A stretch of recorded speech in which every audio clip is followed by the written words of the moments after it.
And we are ready to go. It's a few minutes past the hour. We're recording as well, so all systems are go. My name is Andrew Brust with Io-Tahoe, and our special guest today is Pranav Rastogi from Microsoft. Pranav, say hi so we know all systems are go on the audio side. Hi, Andrew. Hello, everyone. Thank you for joining us for this webinar. Excellent. So we're here to talk about an important topic of late, which is the sort of intersection between big data and AI, and the whole notion of whether one is subservient to the other, or if there's more of a complementary relationship or something else. I don't want to step on all of our punchlines, though, so I'll kind of stop there until we get into the thick of it. I will introduce Pranav, but I'll also ask him to say a little bit more and fill in the massive gaps that I'm sure I'll lead. But most importantly, Pranav is leader on the team for HD Insight, which is the Hadoop and Spark Big Data as a Service offering on Microsoft's cloud, Microsoft Azure. So that really is the pioneering service on the Microsoft cloud for doing big data. Other services have joined it, but HD Insight was kind of first to market and perhaps still foremost. The other, I think, kind of neat feature, if I can use that word, Pranav, about your background is that in addition to the focus on open source big data that you've had most recently, you've really got a lot of background and important tenure on the developer side, and I think that's going to be relevant to our conversation today. So I've listed a couple of other things at Microsoft you've been involved with, including the Redis cache service on Azure and the web job service, and even before that, just working on the whole ASP.NET web developer platform and the tools around that. So I think that gives you really important kind of perspective for the conversation we'll have today, because the whole role of the developer will come up. But now that I've been talking ad nauseum, maybe you can just give us a couple of extra tidbits. Thank you so much, Andrew. Besides this, I am also into mountain climbing, some things that you didn't know probably. But the key thing is, all this while, I think my focus areas have been a lot around how can we improve the developer productivity in terms of making the experience easier for them. How can we make it easier for them to get started, be it a web application or a cloud service or an analytical project in big data, and then ensuring that developers can go from start to finish with the least amount of friction possible. Like what I've learned is the more friction you can remove away from developers at least trying out and getting started, the more successful you will sort of make them in the long term as well. So, across all these stacks, I've sort of graduated from doing app dev, web dev in ASP.NET to doing sort of cloud services with Redis and web jobs to sort of doing analytics and big data. And I must say that, sort of going through all these various products and interacting with customers in each of these segments, it has been a fairly enriching experience in terms of how customers are using different products. Like developers using the .NET development stack are fairly different from developers using the cloud services, who are fairly different from analytics and big data, which has many different personas in it. So there is your data engineer, your data scientist, your BI analyst, your analyst, and now your citizen data scientist.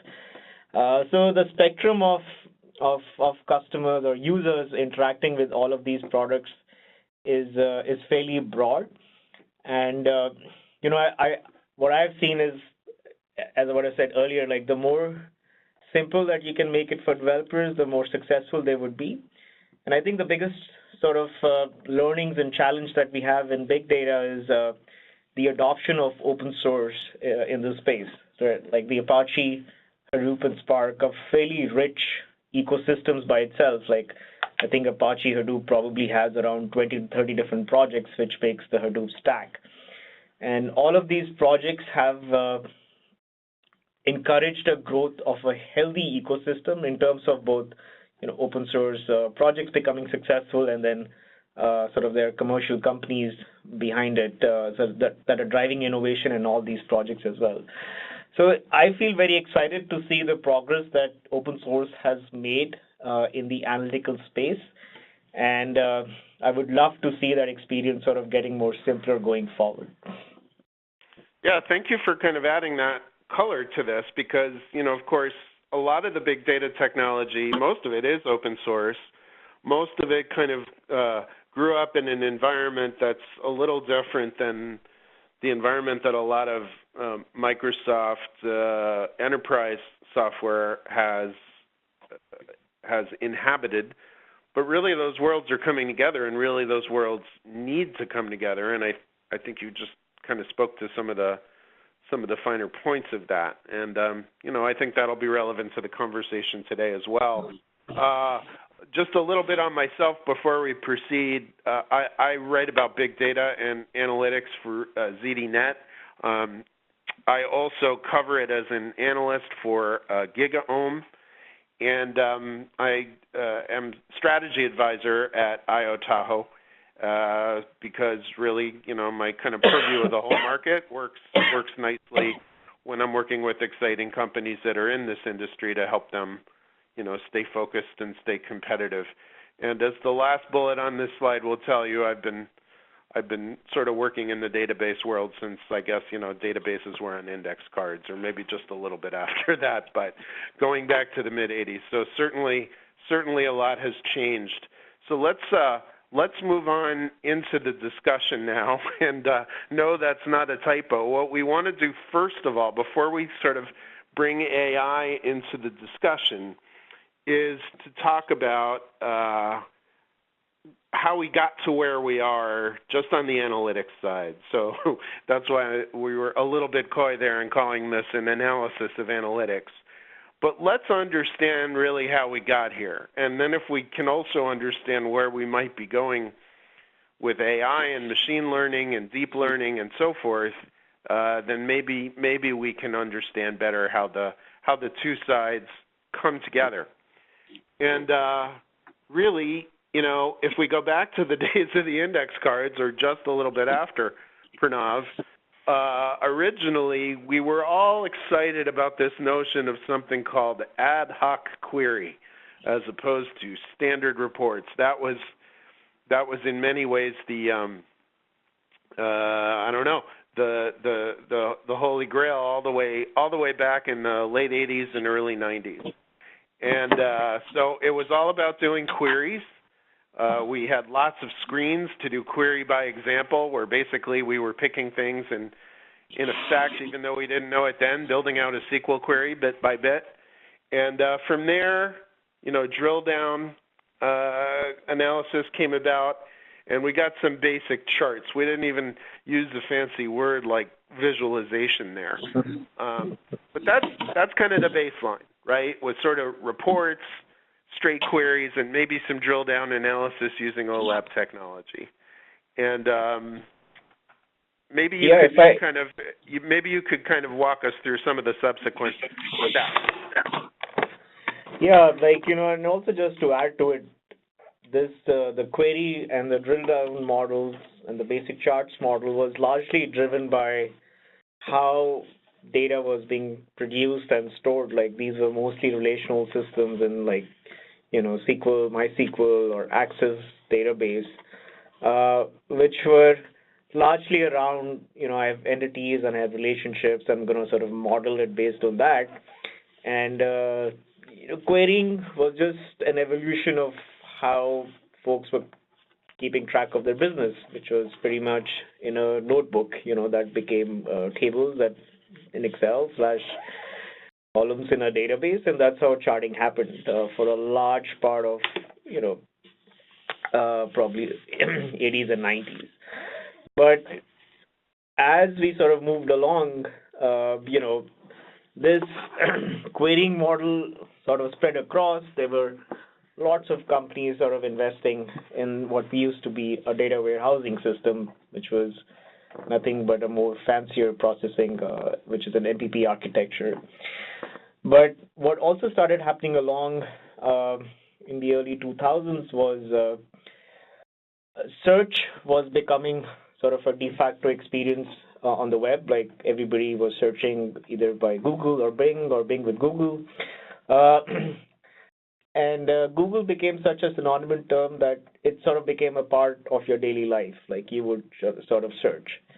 And companies like sort of Yahoo was very popular in that same time frame. And what these companies had done is they had started investing in technology to be able to sort of process these massive amounts of logs which were being generated as users were, issuing queries in both these systems itself. And the reason they had to invest in that technology was the existing technologies were not scaling to their needs, or were not even storing that much of data. Like, Yahoo was easily into sort of petabytes of data, and existing relational systems would probably store in the gigabytes.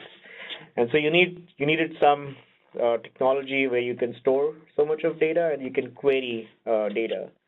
So that came about, the incarnation of Hadoop as a software which could be installed on commodity hardware, which is basically hardware that you could buy off the shelf. You don't need a specialized appliance, so to speak, to run that.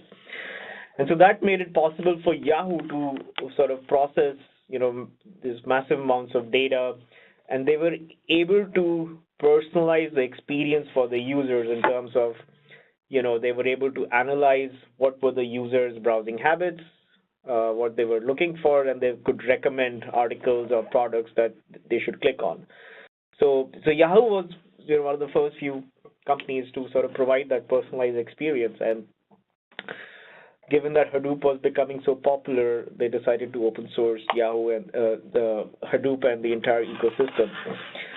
What also sort of accelerated this growth in the sort of 2000s as compared to the 90s was cloud computing picked up as well. And the whole idea behind cloud computing was a user didn't have to worry about procuring hardware. Hardware was available at scale and at a cheaper price. So users were able to sort of run their big data systems or their analytical systems or their large-scale systems in the cloud at a much cheaper rate. And the benefit that cloud brought in versus running these massive systems on your own was the cloud took away the management pains around setting up the infrastructure, installing like your Hadoop software and configuring it and running it reliably.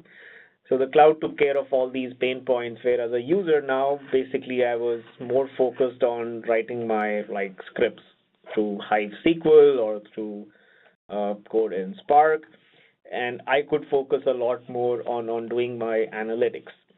So we sort of graduated from, computing became a lot more cheaper, commodity hardware became a lot more prevalent, and Hadoop as an open source platform made it fairly easy for large organizations to store petabytes of data and query it at scale as well. So that was a big shift that, went away, that took us from query, drill down, and basic charts to basically, analysis and visualization, so to speak. Yeah, so, I mean, I guess one of the things that happened there was we kind of took a passive role in understanding that much more powerful things could be done with data than maybe we were doing with the relational and OLAP technologies that we had been using for the better part of 15 years. But that really did just seem like it was out of reach for most mainstream companies, and that it was really just the elite kind of internet companies or really big mega vendors that could have access to that. But as you said, that disconnect or that disparity between enterprise and large internet company was largely equalized by virtue of cloud computing. And so the fact that the fact that you're from one of the big enterprise companies. You're talking about a lot of this groundbreaking big data technology, and specifically an offering around it that's on the Microsoft public cloud. You know, that all ties in to what we're talking about here. What's your take on streaming data? I think everyone can appreciate why streaming is important. Internet of Things and so forth. Even before that, though, there were plenty of streaming data applications. We just called it something different. We called it complex event processing for whatever reason. That was sort of complex nomenclature for something that's probably better named streaming. But it still seems, I don't know, is this my misimpression? It still seems like it's hard. Do you think it's getting easier? Do you think it's getting more necessary? I don't know. Is that the next frontier, or is that a side dish? I think that's part of the next frontier. I would say it's definitely getting easier, given that we are no longer calling it complex event processing; it's just called streaming. So that definitely simplifies the implementation. And again, one of the sort of key advancements that has happened in the streaming space is the choices available in terms of how do you ingest your streaming data. Like, Kafka is a fairly popular open source project that has sort of gained quite a momentum around the specific space of ingesting streaming data. And what has also changed, compared to last 10 years when folks were doing complex event processing was, as organizations have picked up big data as well, they're able to combine streaming data with the data at rest, which could be your historical data and stuff, and which has allowed companies to provide an enhanced experience and a more deeper insight for a user. So, for example, companies like Amazon, for example, are able to provide fairly rich, personalized recommendations for the product a user is buying, and that is roughly based on two kinds of data sets that they have. One is the historical data set, which is basically an inventory of the products that you have searched in the past or ordered, and that's your data at rest.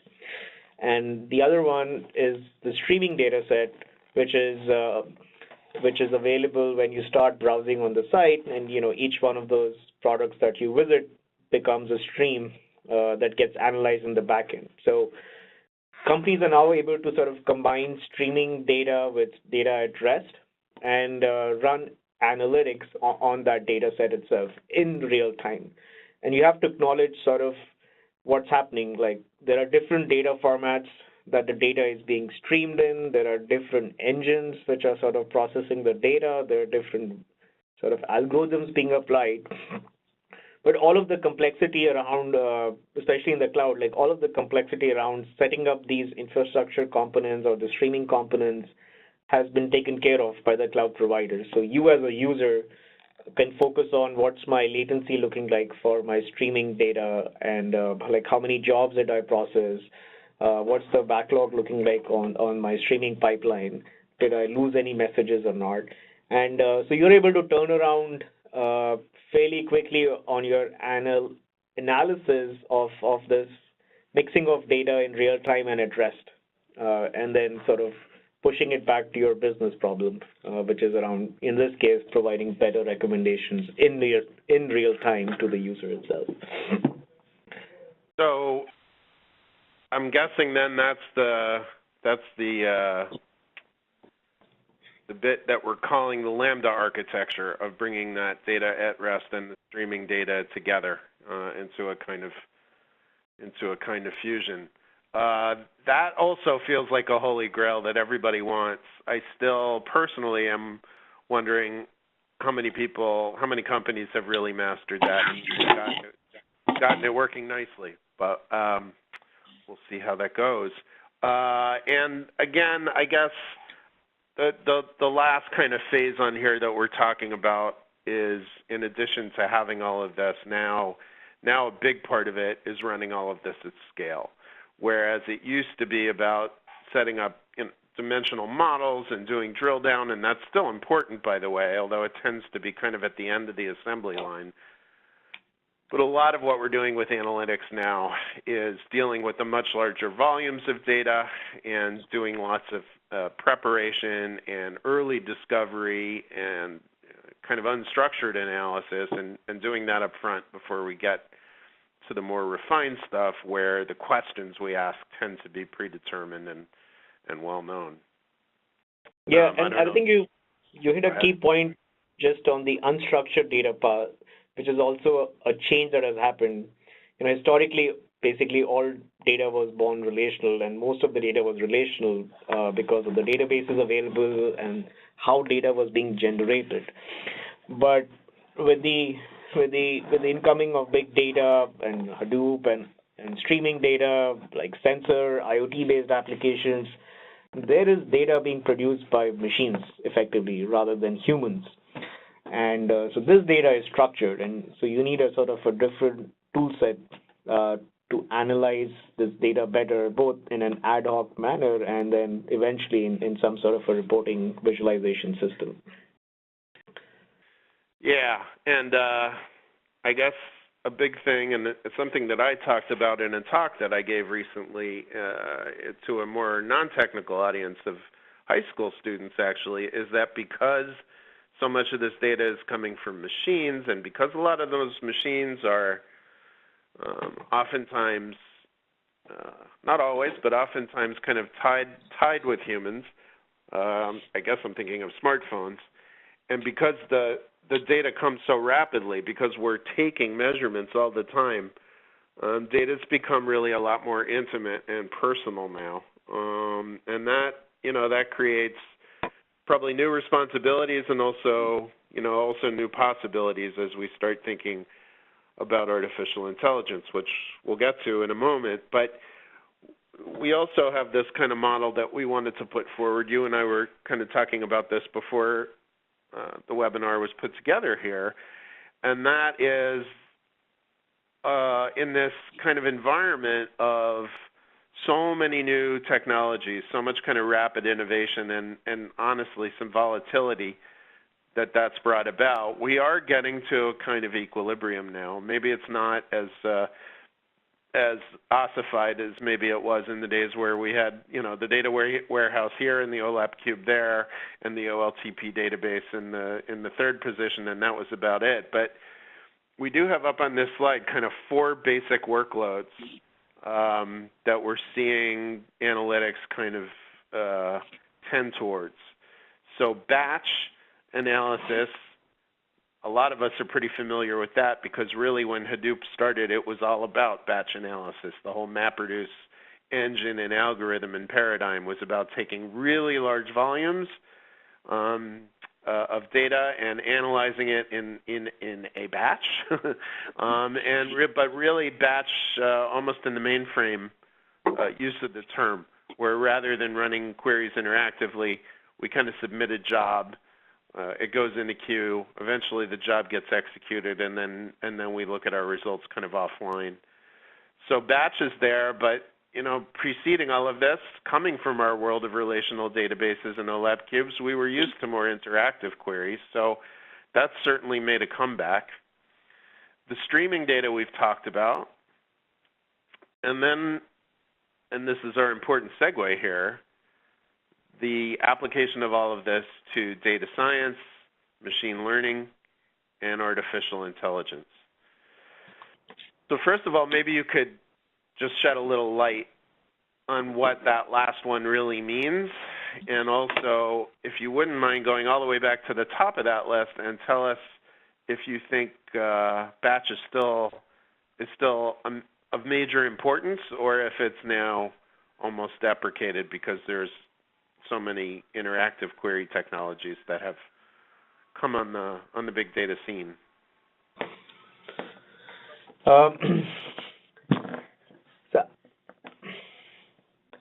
So in my opinion, let me just tackle the batch question first, and then I'll lead into the data science after that. In my opinion, like when sort of the Hadoop effort started with the whole open source ecosystem, it was flowering with lots of open source projects, with very little differentiator between them, but all of them was like a point and target solution for like something, and that was just because the ecosystem was new, and then everybody was trying to figure out like what else can be done with this stack. But I think from what I've observed, just by looking at how customers are using big data and what's happening in general in the market, I feel most of the big data scenarios can be categorized into the first three, and data science is an outcome of them. If you look at it logically, most of the big data applications would have a step of ingesting data, then they would have data prep, and then they would have data analysis / query, and then they'll eventually have data science as an option. And you can do data science on either streaming data or batch data, doesn't really matter. That's your whole Lambda architecture. But effectively what we are saying is, as we are combining all of our data sources, the relational data sources, which were the first ones to come in this analysis phase, and then the unstructured data source, which came along as big data systems matured, the streaming data sets, which came along as more and more IoT-enabled applications are out in the market.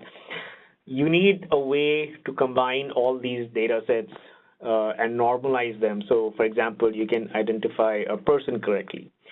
That is data prep, and you will have some batch analysis happening offline, maybe on a nightly basis or an hourly basis, that combines the feeds from that combines all these different feeds, and then produces a normalized data set.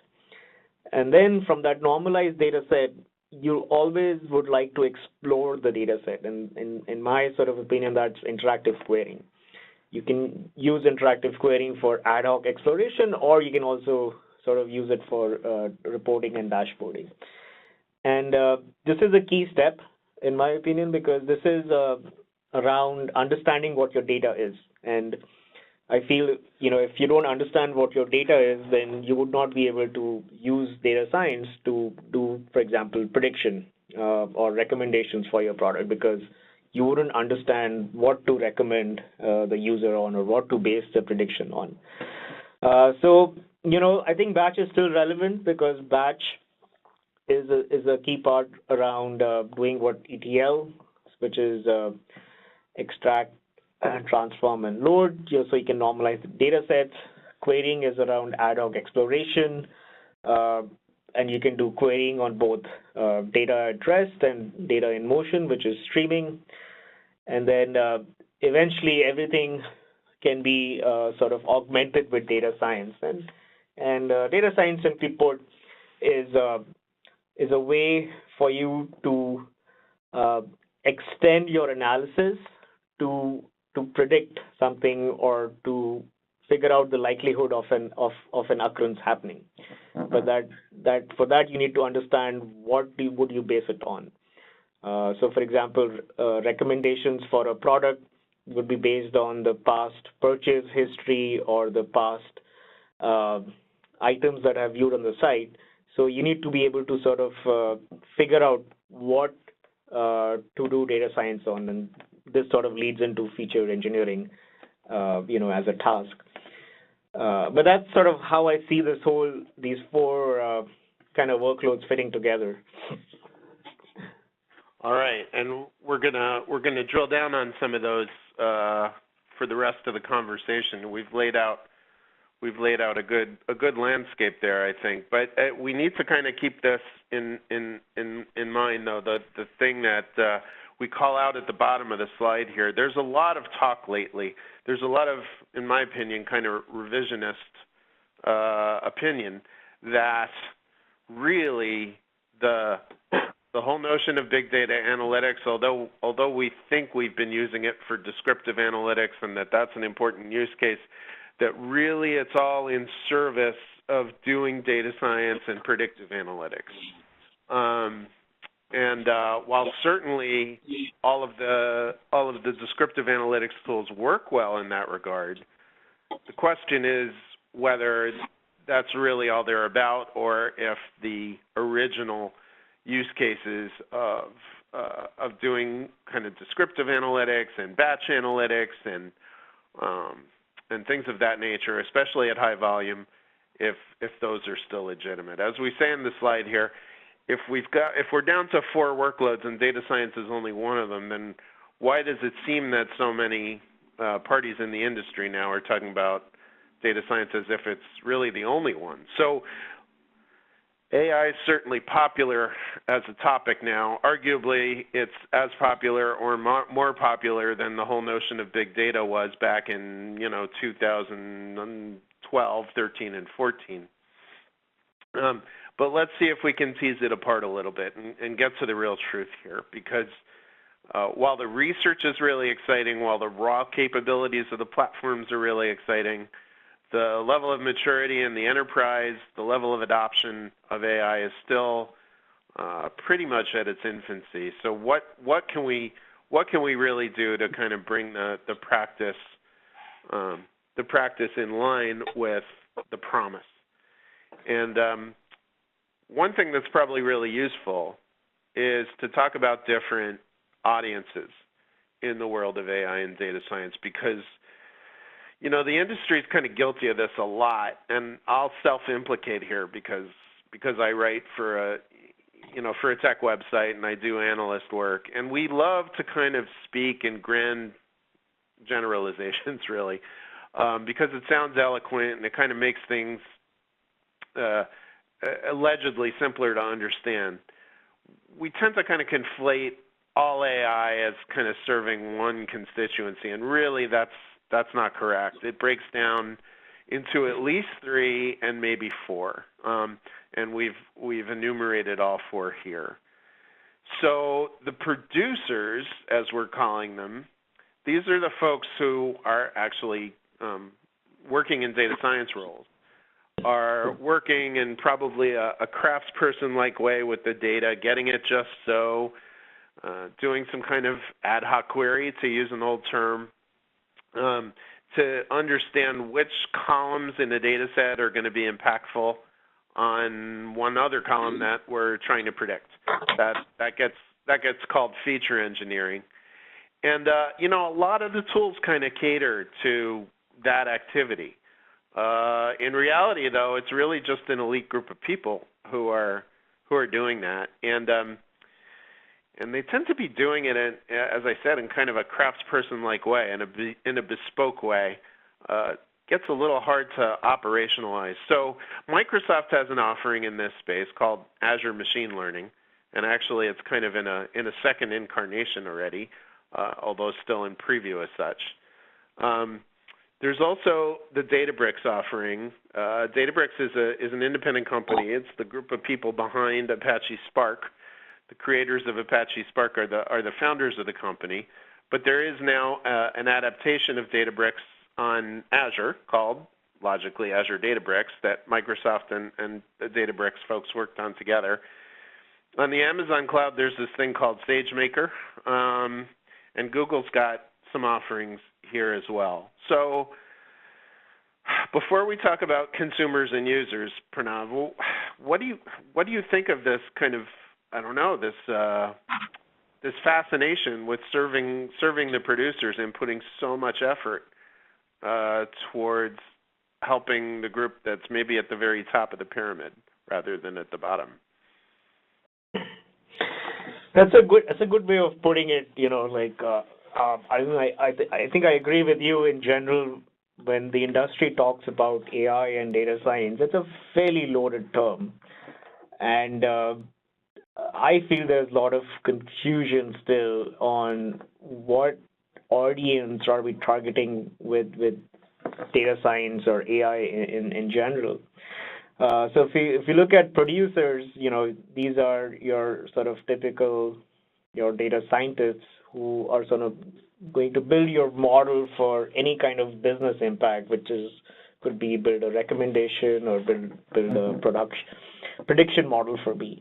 The challenge for them that exists today is, and I'm relating back to what happened with Hadoop was as well, it is hard to operationalize a model in the cloud.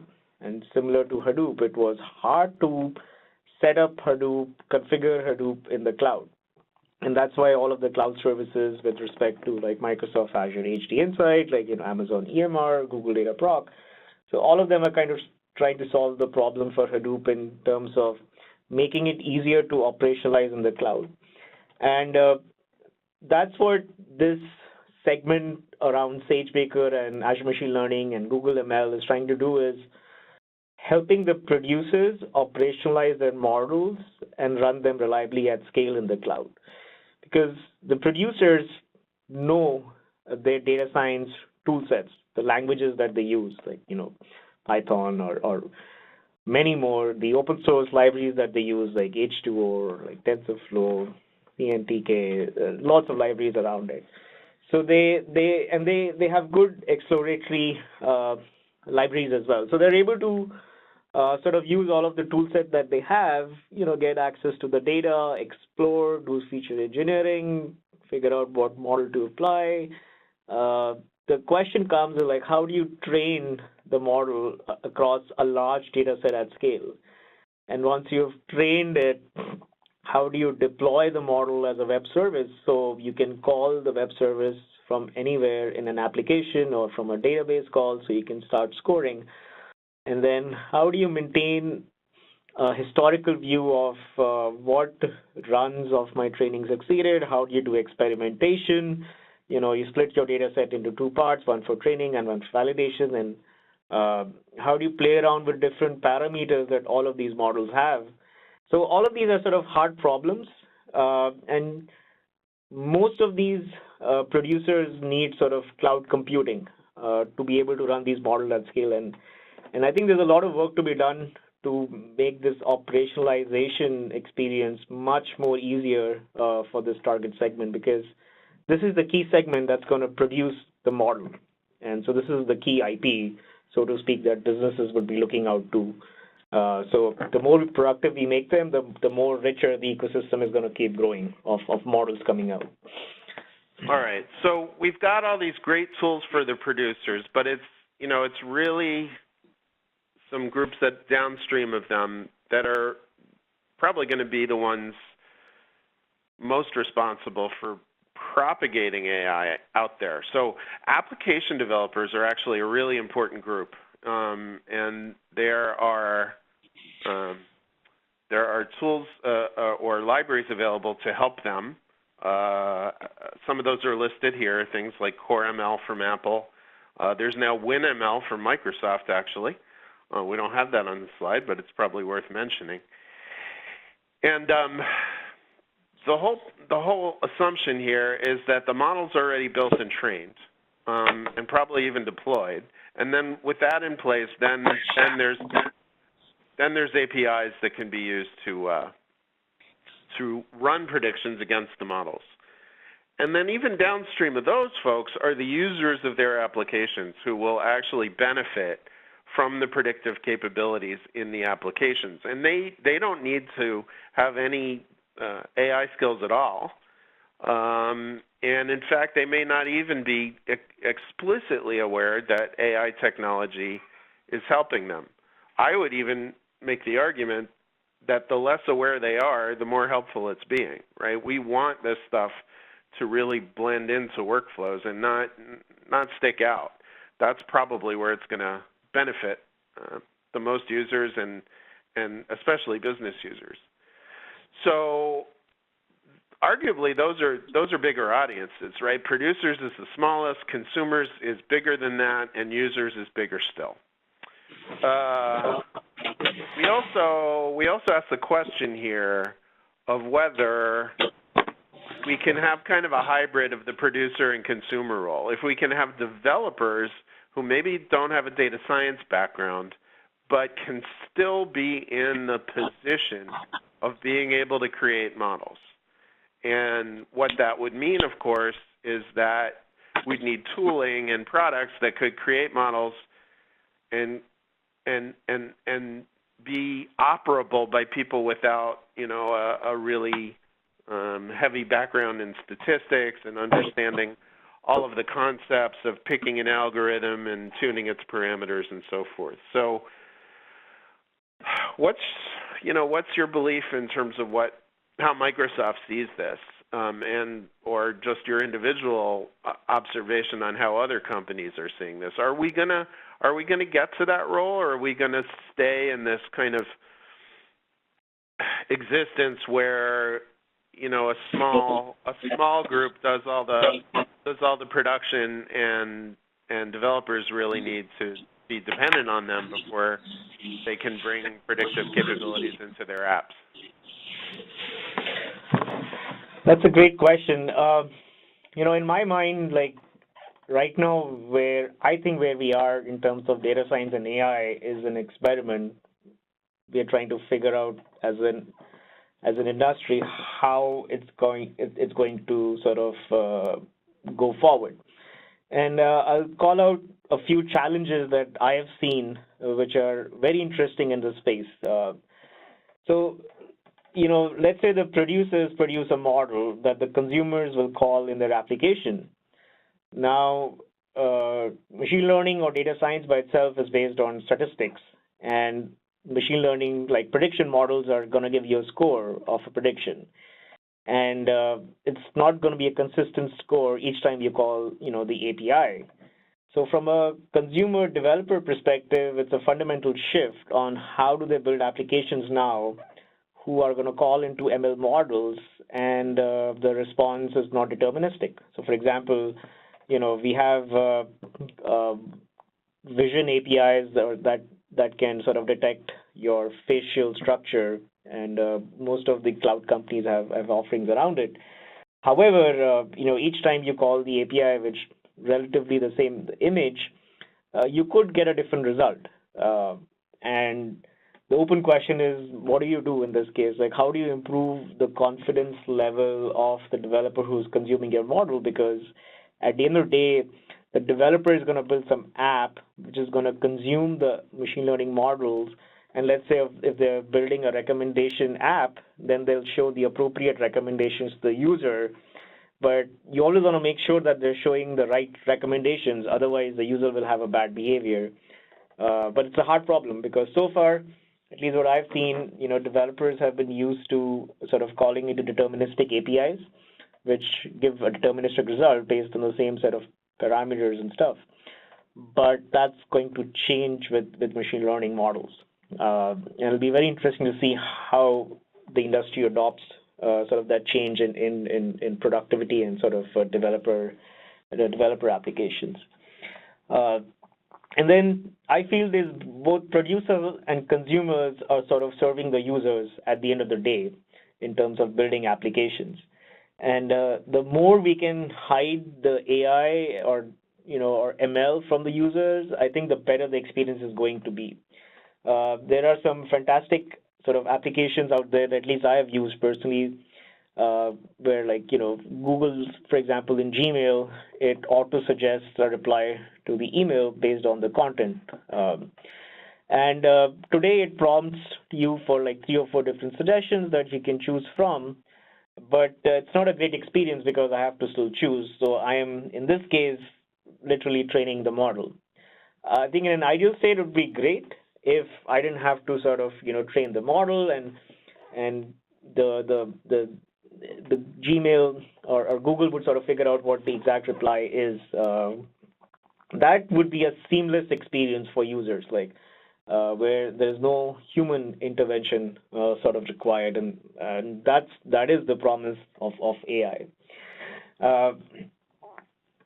And then there's the last category of developers, producers, or citizen data scientists are people who have some knowledge of the business domain, are people who have some idea of how their individual tools work, and that these individual tools can be a variety of different tools, all the way from enterprises using like Excel or PowerPoint to consumer sort of focused products like Echo or like Google Photos, for example, So there, introducing ML in a very subtle way is an interesting idea.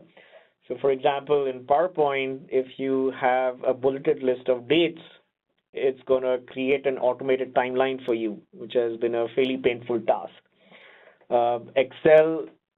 In Excel, if you have like a time series or a trending data set around sales, you can sort of just right-click the data set and say predict, and it's going to predict the sales for the next like 5 years and stuff. So these are ways where users who know their tool set can start leveraging ML as part of their workflow. And the more seamless we can make it for them, the better, we'll have better chances we'll have of all these different audiences sort of being more successful with ML.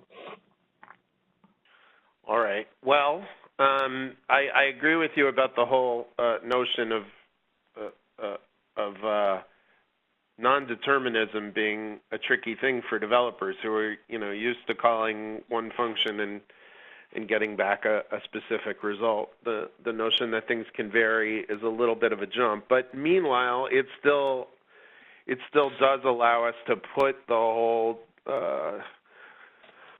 premise of AI and fit it inside the paradigm of being a developer using a procedural language and calling a function and getting a result back. So I think the jump is warranted. I'm still wondering, and I'm guilty of this all the time, of kind of comparing everything to what it was like to program in Visual Basic 25 years ago. But the big thing about VB back then was that there were all these components available on the market. We could buy them, we could use them. It could add all sorts of cool stuff to our applications. We didn't have the ability in Visual Basic itself to create those components. We had to go into other languages to do it. That eventually changed, and I would argue that was a really liberating thing for developers. Not every developer wanted to build components, but there was kind of an intermediate group that wanted to do both. They wanted to develop components and use them in their apps. And actually, one kind of inspired the other, right? The whole notion, the whole inspiration behind a design of a component was based on the fact that the developer was actually building the app that would use it, and kind of had a wish list for how that would work.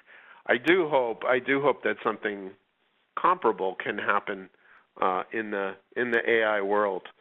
So a couple more things for us to talk about here. I think the move from batch to streaming, we've already talked about pretty well. If you have stuff to add there, by all means, go for it. But two more concepts here that are important are the continuing importance, and I would even say domination, of SQL, of SQL, as a paradigm for doing all kinds of querying and analytics. And that's on the one hand, and maybe a bit orthogonal to that, but we have it all in one slide here anyway, is this notion of AI being built into mainstream applications. So we have the example here of being able to do revenue projections in Excel. That's actually based on a time series prediction model. Also in PowerPoint now, there's as you're building a slide, PowerPoint can use all kinds of visual predictive capabilities to actually suggest a design for the slide. So you may just have an image thrown awkwardly somewhere in the slide and a couple of bullet points, and PowerPoint will come back and actually suggest a really nice kind of layout for it. There's also a tie-in with the stuff that Io-Tahoe is doing, and I can kind of get to that a little bit later. But is there ever going to be kind of a tie-in between SQL and AI, I wonder? There certainly seems to be a good tie-in for it with streaming data. And what do you think about this idea of AI being kind of applied and embedded in applications, and and the benefit that that provides, even if you don't get to do all the fetishistic things around feature engineering and model retraining and model deployment and so forth.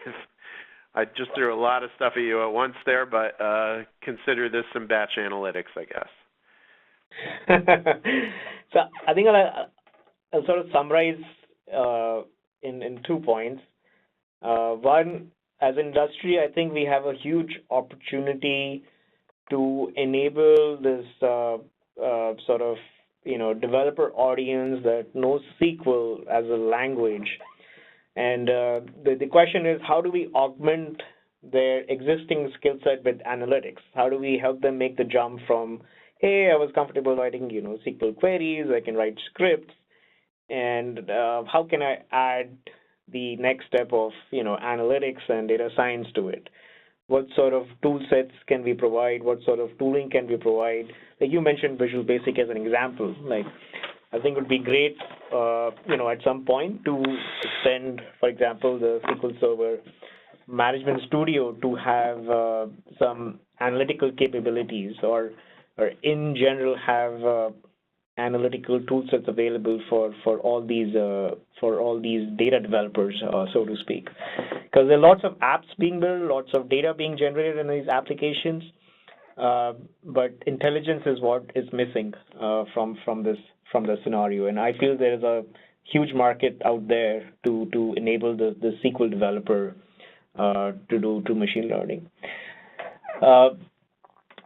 Secondly, from a mainstream ML perspective, again, it sort of ties back to the earlier comment and then what I said in the previous slide was the more seamless we can make AI as an experience or ML as an experience for users in their everyday tool set, the more it'll permeate through the entire ecosystem and the more it'll be adopted. I think today it's at a state where it kind of gets in your way, it's not so seamless, so there still seems to be this, this artificial connection, sorry for the word, between me as a human and a device that I'm interacting with, where I have to probably train the model, sometimes I have to correct it, so it doesn't seem as seamless, and it makes you think, okay, I'm interacting with the machine. But if you take those interactions away, so it becomes very seamless, very natural, there is a natural language processing involved, then it'll be a really, really awesome experience. And I kind of related to this to a movie called Her, H-E-R, where this actor falls in love with his AI assistant. And then the fascinating thing for me from the movie was the AI assistant was effectively an earbud that this user could wear, so it didn't get in the way of this actor throughout the entire movie. So it was seamless. It was there, it was not there. So I kind of sort of loved that. I would love to see that happen in real at some point. That's not the example of seamless AI I expected you to bring up, but fair enough. But yes, we're at the, I don't know, I think most technologies go through a cycle of, first talking about it, then making it possible, and then making it, manageable. And we're at the point with machine learning where a lot of stuff is possible. Not so much of it really, though, is kind of convenient and well integrated and frictionless. And that does seem to be the next frontier. We've been talking about that quite a lot. We've got some points here that I want to make sure we leave with the audience before the hour is up. We're getting pretty close. But we're going back to the question we asked at the beginning. Is what we're doing with analytics really all in service of AI? And on the left side, we've kind of got the talking points that some might take, that position would be the one that they'd endorse, that analysis is really about feature engineering, that data preparation is really about just cleansing your data set so that you have good training data, and it's really all about doing predictive. On the other side, though, and if it's not clear from the wording here, Pranav, I think you and I both feel this way, just to, show all our cards here. But ultimately, it's really hard to even talk about prediction until you understand what your data's telling you exists right now. You've really got to get the lay of the land in the present tense before you start looking at the future. And, a fancy way of saying that is we want to know what is empirically true before we start looking at what's likely. That basic discovery, which is really the kind of query stuff we were talking about before, that helps us get to the point where we know what we want to predict in the first place. And, that's an important thing about big data analytics, is that because it's unstructured, it lets you answer questions that you haven't really formed yet. The thing about predictive analytics, you really need to form the question. So, there's a precursor of one before the other. But ultimately, tell me what you think of this, but it's not really a competition between prediction and description. The real idea is we have data, and there's really important information in that data that we have to tease out. And some of it's about, what we can say categorically, and some of it's about what we can say predictively. What do you think of that idea? So, yeah, I agree with that. I don't think analytics is like serving AI. I think both go hand in hand. Both cannot sort of exist without each other. And to me, sort of both of these sort of, in my opinion, are serving one common goal, which is understanding the truth, which is what is your data set, exploring that, understanding what you have, and using that to apply a ML model to do something. So, for example, prediction. So in my opinion, that is the key goal that both analytics and AI are serving to. Absolutely. So hopefully we'll get to a point where people aren't, making it a false choice. But probably what's going to have to happen in order for that to be possible is what you were talking about before, where the friction kind of has to go away. And by the way, you mentioned making AI more accessible to SQL developers or database developers. I will point out that the newest version of Microsoft's kind of flagship database, SQL Server 2017, does have an extension to the SQL language now to do predictions. So we're getting little bones thrown at us. The question is, to what extent is that really being adopted, or will it be adopted? But we have to take small steps before we can take the big ones. And this last slide is really just a reference back to kind of what we were pointing out in terms of how applied AI or embedded AI may be the most actionable way for companies to take advantage of AI. So the capabilities that we talked about in Excel and PowerPoint, and this is hosted by Io-Tahoe. One of the things Io-Tahoe leverages AI for is finding relationships in the data where it's not documented, or in the metadata, and maybe it's not even known. So that can be about looking for relationships within a database, but it can also be about looking for flows between databases and even between databases and data lakes. And that requires actually looking at the data, and not in a simplistic kind of rule-based way, but really involving machine learning and pattern recognition, and being able to understand contextually whether data over here maps to data over there. And that's the great thing about the way machine learning is being used in the product, because it is kind of state of the art on the one hand. On the other hand, the user doesn't have to be an AI expert at all. The most that's required from the user is to take a look at what the models kind of theorized, and the confidence level therein, and to affirm or deny that the prediction was correct. And the more the user does that, the better the models get, the less work the user will have to do down the road. Most likely, that is going to be a way that AI touches lots of people, at least early. And then the next question, or really the previous question is, can enterprise developers get to the point where they can build models, embed them in their apps, and then will we start seeing AI really roll out and all kinds of line of business applications as well? So we're pretty much the full way through the hour. I would like to give you a chance, though, Pranav, to get the last word in and tell us whether kind of doing it all yourself or embedding AI in the application, whether you see, and maybe that's another false choice, but which one you might see as the the widest path forward.